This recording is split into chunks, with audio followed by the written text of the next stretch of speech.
Un gusto de saludarles una vez más. Gracias por seguir nuestras reflexiones diarias. Todos los días hablamos sobre algún pensamiento distinto, algún libro, alguna idea para compartir, a veces de religión, otras veces de literatura, algo que nos sirva para reflexionar. A menudo me preguntan por mis libros favoritos. Yo soy medio reacio a compartir sobre autores favoritos, no tanto porque tenga cierto recelo de hacerlo, sino porque yo creo que cada persona debe descubrir su propio mundo literario. Pero igual hoy día decidí compartir sobre el novelista que más admiro.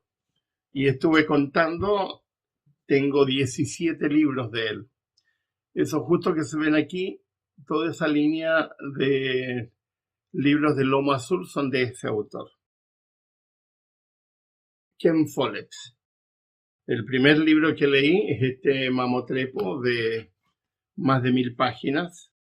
Me lo regaló un gran amigo en Chile y de ahí me aficioné a este autor y he leído muchísimo. Ken Follett es, a mi juicio, uno de los novelistas más importantes del último tiempo, novelistas históricos. Tiene un manejo de la narrativa extraordinario. Y este en particular, del cual después se hizo una pésima serie, como suele ocurrir, que el cine generalmente un poco asesina los libros. Esta es una trilogía. Este fue el primero, Los Pilares de la Tierra.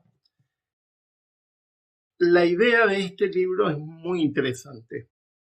Se preguntó en algún momento Ken Follett, ¿cómo se construyeron las catedrales de Europa, las catedrales de todo el mundo? Si ustedes se dan cuenta, la mayoría de los edificios tiene el nombre de los arquitectos o de alguna manera sabemos quiénes son los arquitectos. Por ejemplo, hay una catedral importantísima aquí en España que es La Familia, que está aquí en Barcelona, que es de Gaudí, que ha llevado casi 100 años construirla y es extraordinario. La he visitado una sola vez y me bastó para entender que es una obra monumental. Y Ken Follett construye toda una narrativa histórica. Los Pilares de la Tierra se centra en la Edad Media y en enseñarnos más o menos cómo era el ambiente que rodeaba las catedrales y la importancia histórica, lingüística, social, cultural que las catedrales tenían. No era simplemente construir un edificio, era todo lo que se formaba alrededor como una especie de pueblo donde se pretendía a través de la cultura que se generaba en la catedral, donde generalmente había algún monasterio, se generaba educación, cultura, trabajo, ferias que de alguna manera ayudaban a las economías locales y generalmente se construía primero la catedral y luego iba surgiendo todo lo demás. Otras catedrales se construyeron ya en ciudades, pero en general no. Ahora, si ustedes han visto las catedrales, que en Europa la mayoría son visitadas por los turistas, uno puede, o sea, prácticamente en ninguna catedral de Europa puedes entrar sin pagar. Solamente si vas al culto o a la misa, entras sin pagar, pero la misa generalmente está restringida a los fieles que se conoce que son de esa comunidad. Generalmente cuando uno entra a las catedrales camina por los costados y en alguna ocasión me ha tocado, recuerdo en Bélgica y otra vez en Holanda, visitar alguna catedral donde los fieles están en su reunión y uno camina en silencio para ver la arquitectura. La arquitectura de las catedrales son fabulosas.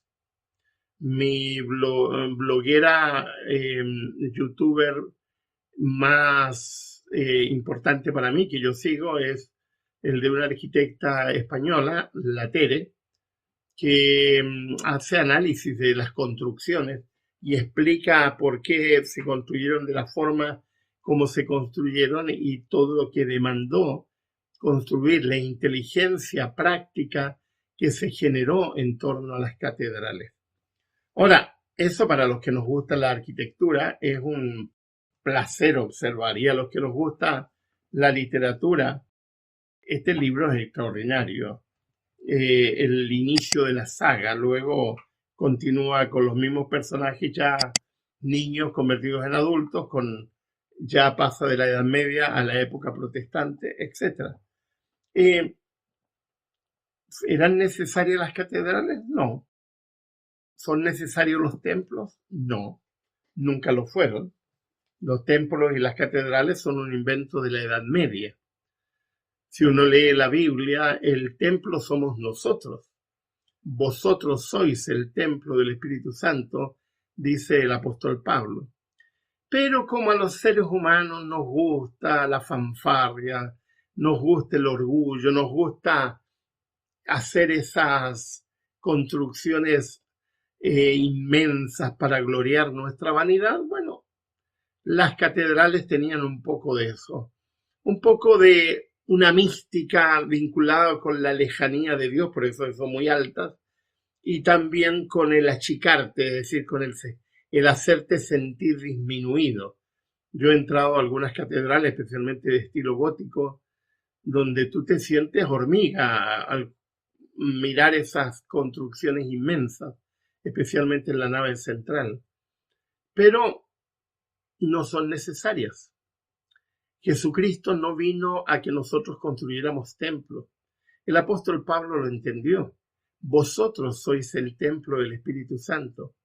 No hubo templos en el cristianismo sino hasta el siglo IV, cuando surge el edicto de Constantino y empiezan a afincarse los cristianos, dejan de ser perseguidos y se convierten en comunidades ya que se quedan y se estacionan en algunos lugares.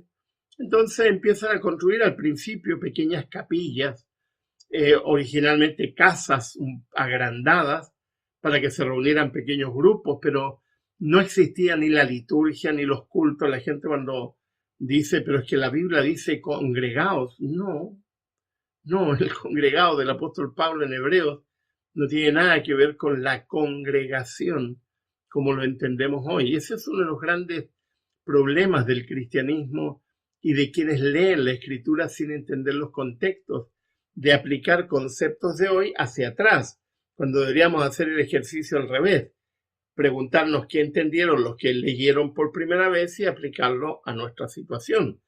Cuando Pablo dice congregarse, no dejen de congregarse, está hablando en el contexto de la comunión. No está hablando del contexto de tener reuniones, porque las reuniones eran escasas. Los cristianos solían reunirse no semanalmente, se reunían cuando venía algún líder destacado. Normalmente tenían sus reuniones o sus momentos de oración cuando habían, o sus momentos de estudio, los que podían, porque no olviden que los libros no eran de masificación, la gente no tenía libros. Los libros se popularizaron después del invento de Gutenberg, así que antes el libro era un lujo. Esta biblioteca que yo tengo en la Edad Media habría sido de un multimillonario, porque no era lo que se acostumbraba. Ahora, ¿qué entiende Pablo por congregarse? Está hablando de la comunión, y si ustedes leen el contexto en Hebreos 10, está hablando de exhortar, está hablando de amar, está hablando de una relación de vínculo. Eso no se logra, perdónenme, en una reunión eclesiástica. Uno puede estar al lado de una persona a ambos lados y no tener la más mínima idea de quiénes son y terminar el culto e irse a casa y seguir sin saber quiénes son. No se producen vínculos en las congregaciones a menos que se produzcan otro tipo de acciones. Así que Pablo no puede estar hablando de eso. Y aunque a mí me encantan arquitectónicamente las catedrales, porque me parecen una obra de la inteligencia práctica extraordinaria, nunca fueron necesarios, ni los templos, ni las catedrales, ni las capillas, porque lo único que la Biblia reseña es que tú y yo, creyentes, somos el templo del Espíritu Santo. Todo lo demás, como dirían los argentinos, es verso. Todo lo demás es tradición. Todo lo demás es un invento. ¿Significa eso que no hay que congregarse? No. El congregarse tiene un mérito, tiene un sentido, pero hoy día nos hemos convertido en templos céntricos en vez de ser cristocéntricos. Nos hemos convertido en púlpitos céntricos en vez de ser cristocéntricos. Ojalá reandáramos el camino y pensáramos las cosas de una manera distinta y entendiéramos que el cristianismo no tiene absolutamente nada que ver con lo que la tradición ha construido. Que tengan un muy buen día. Les habló Miguel Ángel Núñez.